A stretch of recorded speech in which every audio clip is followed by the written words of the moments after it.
আসসালামু আলাইকুম বন্ধুরা, আশা করি আপনারা সবাই অনেক ভালো আছেন। আজকে সকাল ৬টার সময় ঘুম থেকে উঠে প্রায় ৬:৩০টার দিকে আমি চলে যাই আমাদের বনপাড়া বাজারে। তো এত সকালে কেন বাজারে যাচ্ছি তার একটা কারণ তো অবশ্যই আছে। এই যে দেখতে পাচ্ছেন, একটা চাচা আমাদের সাথে গাড়িতে উঠেছে, সে কবুতরের বাচ্চা বিক্রি করতে যাচ্ছে।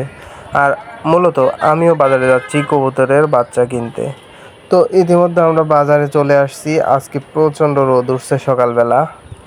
আমরা অলরেডি বাজারে চলে আসছি। দেখতে পাচ্ছেন যে এইগুলা হচ্ছে কোয়েল পাখি।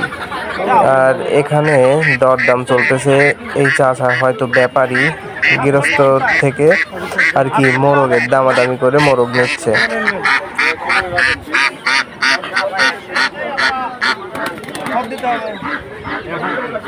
বিক্রি চলতেছে 800 টাকা দাম বললো, নাকি 700 টাকা বললো মনে হয়, যত সম্ভব। এই যে এইগুলো দেখতেছেন যে সোনালী মুরগি।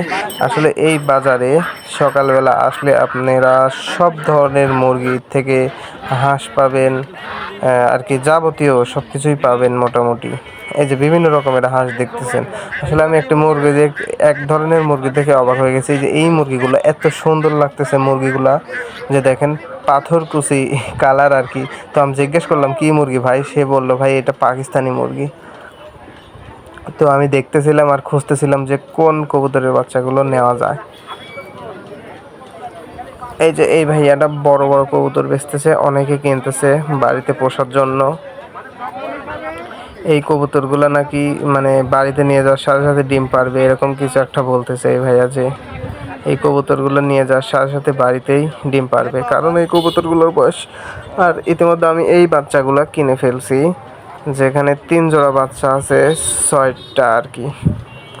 তো বাচ্চাগুলো কেনার পর আমি সোজা রওনা দিয়ে দিলাম, কারণ এই বাচ্চাগুলো নিয়ে আর দেরি করা যাবে না। কারণ আমি একটা নেটের মধ্যে নিছি।